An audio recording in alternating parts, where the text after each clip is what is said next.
Hi viewers, welcome to our channel. Jaganmohan Reddy గారు వల్లభనేని వంశీ ములాఖత్ తర్వాత హ్మ్. బయటకొచ్చి ప్రెస్‌తో మాట్లాడుతూ పోలీసుల పైన కొంత వ్యాఖ్యలైతే చేయడం జరిగింది. ఇప్పుడు ఇది కాంట్రోవర్సీ క్రియేట్ చేయడం చాలా చర్చనీయాంశంగా మారింది. జగన్మోహన్ రెడ్డి గారి పైన విమర్శలు కూడా వస్తున్నాయి. అంటే పోలీసుల్ని బట్టలు ఊడదీసి నిలబెడతాం అన్న సెన్స్‌లో ఆయన మాట్లాడడం ఇప్పుడు తీవ్ర వివాదాస్పదంగా మారిపోయింది. ఇప్పుడు ఇదే అంశం మీద డిస్కస్ చేయడానికి ప్రెజెంట్ మనతో పాటు సీనియర్ పోలీస్ ఆఫీసర్ రెడ్డన్న గారు ఉన్నారు. వారి మాటలో ఒకసారి జగన్మోహన్ రెడ్డి గారి వ్యాఖ్యలను ఏ విధంగా చూడొచ్చో తెలుసుకునే ప్రయత్నం అయితే చేద్దాం. నమస్కారం సార్. నమస్కారం అండి. సార్, జగన్మోహన్ రెడ్డి గారు వ్యాఖ్యలైతే చేశారంటే ములాఖత్ తర్వాత పోలీసులు, అధికారులు మీ సింహాలకు మీరు సెల్యూట్ చేయండి గానీ, టీడీపీ వాళ్ళకి కాదు, టీడీపీ నేతలకు కాదు. మీరు రిటైర్ అయిన సప్త సముద్రాల అవతల దాటున్నా మేము అధికారంలోకి వచ్చిన తర్వాత మిమ్మల్ని గుడ్డలు విడదీసి నిలబెడతామని చెప్పేసి వ్యాఖ్యలైతే చేశారు. ఇప్పుడు ఇది వివాదాస్పదంగా మారిపోయింది. ఆయన విమర్శలు ఆయన పైన రావడం కూడా చూస్తున్నాం. యాస్ ఎ పోలీస్ ఆఫీసర్‌గా మీరు ఆయన వ్యాఖ్యలను ఏ విధంగా చూస్తారు సార్? ఒకటండి, హ్మ్. మనం మాటే మంత్రము అంటారు. మాట ఎంత మంచిగా ఉంటే అది మంత్రంలాగా పనిచేస్తుంది ప్రజల హృదయాలపైన. ఎందుకంటే మీరు మంచిగా మాట్లాడితే మీరు మాట్లాడే భాషని సరళంగా మాట్లాడి మీకు కావలసిన అర్థాన్ని అందులో తీసుకురావచ్చు. మిమ్మల్ని బట్టలూడబెరికి తంతాను అని మాట్లాడడం సమంజసం కాదు, యోగ్య పదం కాదు. అది మంచి పద్ధతి కూడా కాదు. ఎందుకంటే ఒక సీఎం స్థాయిగా పనిచేసిన వ్యక్తి పోలీస్ డిపార్ట్మెంట్‌ని ఇంత ఇదిగా తోలనాడడం బాగా అనిపించలా.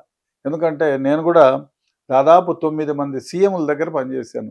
రైట్ ఫ్రమ్ వెంగళరావు దగ్గర నుంచి, చెన్నారెడ్డి దగ్గర నుంచి, అంజయ్ గారి దగ్గర నుంచి, భువనం వెంకటరాం దగ్గర నుంచి, విజయభాస్కర్ రెడ్డి గారి నుంచి, ఎన్టీ రామారావు గాని, నాదెండ్ల భాస్కర్‌రావు గాని, చంద్రబాబు గాని, నాకిష్టమైన రాజశేఖర్ రెడ్డి గారి దగ్గర నుంచి కూడా.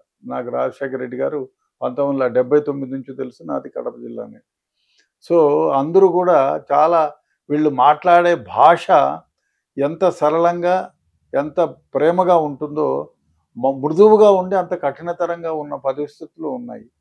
అదేవిధంగా మనం మాట్లాడే పద్ధతి ఏదో వ్యవహారంలో నోరు జారి తూలనాడితే దాన్ని చాలా విధంగా పెడర్థాలొస్తాయి.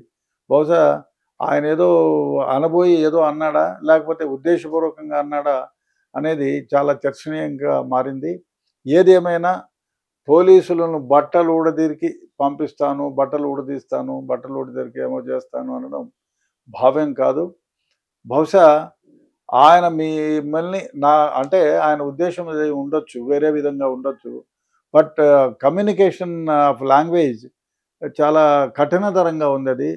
అది మ స్వభావానికి అంటే మానవులు తీసుకునే మామూలు భాషా పరిజ్ఞానానికి చాలా విరుద్ధంగా ఉంది. కాబట్టి మళ్ళీ ఇంకోసారి ఇటువంటి వ్యాఖ్యలు చేసేటప్పుడు ఆయన జాగ్రత్తగా ఉండాలనేటువంటిది నా అభిప్రాయం. ఎందుకంటే నేను ఇంతమంది దగ్గర పనిచేసినా ఎప్పుడు కూడా ఎవరు ఇంత దురుసైనటువంటి లాంగ్వేజ్ పోలీసుల దగ్గర నుంచి వినలేదు. పోలీసులు ఎవరు వినలేదు.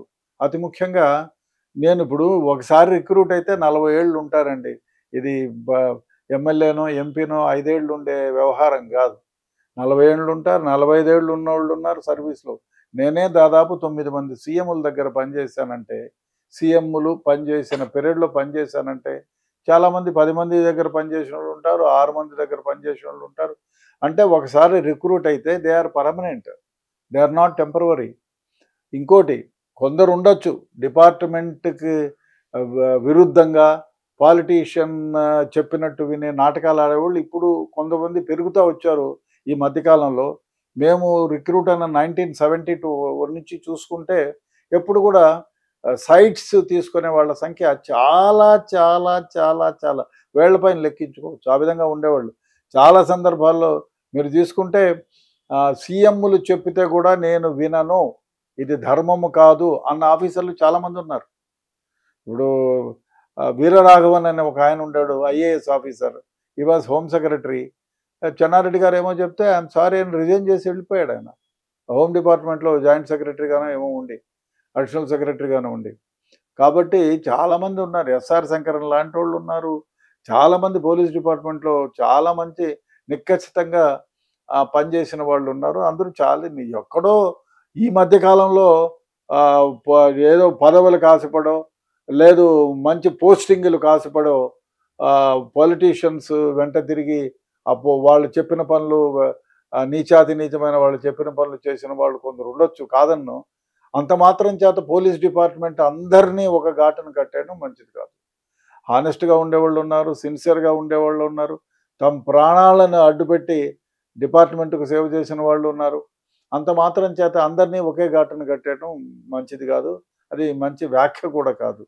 అతి ముఖ్యంగా ఎవరైనా ఉంటారు, అన్ని అన్ని అన్ని సి ఎవరు సీఎం అయినా వాళ్లకు అంటే ముందుగా ఇంత ఇదిగా ఉండేవి కావు. ఒకవేళ సీఎంలకి లేకపోతే క్యాస్ట్ బేసిస్నో లేకపోతే మంచి పోస్టింగ్ రావాలనో క్షుణ్ణమైనటువంటి కొన్ని నీచమైనటువంటి ప్రవృత్తులతో పొలిటీషియన్ చెప్పినట్టు ఆడేవాళ్ళ సంఖ్య ఈ మధ్య కాలంలో కొంచెం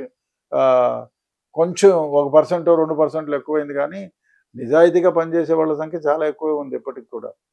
సో ముందు కాలంలో అయితే 50 ఏళ్ల క్రితం 40 ఏళ్ల క్రితం అయితే అసలు పాలిటీషియన్స్ చెప్పినా ఎవరు చెప్పినా చట్టాన్ని ఉల్లంఘించి తమ తమ దారి నుంచి పక్కకి వెళ్ళేటువంటి వాళ్ళ సంఖ్య వేళ్ల పైన లెక్కించుకోవాల్సిందే.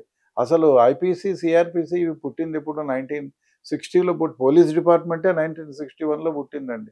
1861లో పుట్టింది. 1861 నుంచి పోలీసులు ఉన్నారు.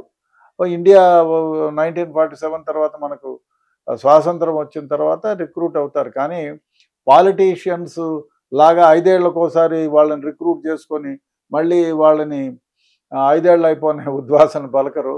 కాబట్టి ఇటువంటి వ్యాఖ్య డెఫినెట్గా మామూలుగా సిన్సియర్గా పనిచేసేటువంటి వాళ్ళకి అందరికీ హార్ట్ పెయినే. రిటైర్ అయినా కూడా బాగున్నా బాగలేకపోయినా, కాకపోతే పాలిటీషియన్స్ ఎవరైనా వ్యాఖ్యలు చేసే ముందు అది ప్రజలతోనూ తర్వాత ప్రభుత్వంలో ఉండే వాళ్ళని కూడా కించపరిచే విధంగా మాట్లాడితే ఇది డెఫినెట్గా మనసును గాయపరుస్తుంది.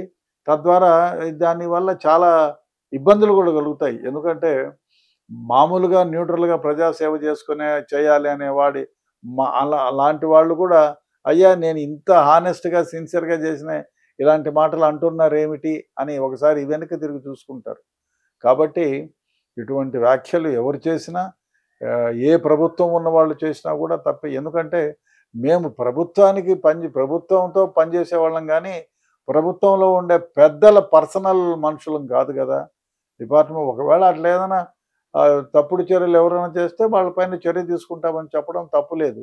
అంతేగాని మీరు బట్టలు ఉడబెరికేస్తాను, అది చేస్తాను, ఇది చేస్తానని మాట్లాడడం నిజంగానే బాధాకరమైన విషయం. ఇటువంటి వ్యాఖ్య వింటానని అనుకోము. ఇటువంటి వ్యాఖ్యలు చాలా దురదృష్టకరమైనటువంటి. దీని పట్ల పోలీస్ సంఘం వాళ్ళు కూడా అక్కడ రియాక్ట్ అయ్యారు సార్. వాళ్ళు మేము మీ అధికారంలో పనిచేస్తాం, ఇప్పుడు వీళ్ళ అధికారంలోనూ పనిచేస్తున్నాం, మేము 4 సింహాలకే సెల్యూట్ చేస్తాం, మీ మాటలు మా అంటే పోలీసుల ఆత్మస్థైర్యాన్ని దెబ్బతీసే విధంగా ఉన్నాయి, సో మీరు వెనక్కి తీసుకోవాలని చెప్పేసి వాళ్ళైతే కోరారు. ఒకవేళ వెనక్కి తీసుకోకపోతే అంటే కంప్లీట్ చేసే దిశగా ఏమన్నా పోలీసులు వెళ్ళే ఛాన్సెస్ ఏమన్నా కనిపిస్తున్నాయి సార్? అంటే ఈ వ్యాఖ్యలకు పోలీస్ కంప్లీట్ కూడా చార్జ్ చేయొచ్చు అంటారా ఆయన మీద కేసు? చెప్పలేను, ఎందుకంటే ఇప్పుడున్న అంటే మేము లాంగ్ బ్యాక్ ఐ రిటైర్డ్. నేను ఇప్పుడు వాళ్ళ ఏమైనా అసోసియేషన్ వాళ్ళు ఏమైనా చేసుకుంటారేమో మనకు తెలియదు. ఎందుకంటే ముఖ్యంగా నేను డిపార్ట్మెంట్లో దాదాపు 37-38 సంవత్సరాలు పనిచేశాను కాబట్టి నేను విన్న తర్వాత మీరు అడుగుతున్నారు కాబట్టి నేను నాకు తెలిసింది నాకు బాధాకరం అనిపించినందువల్ల మీకు ఈ విధంగా చెప్తున్నాను.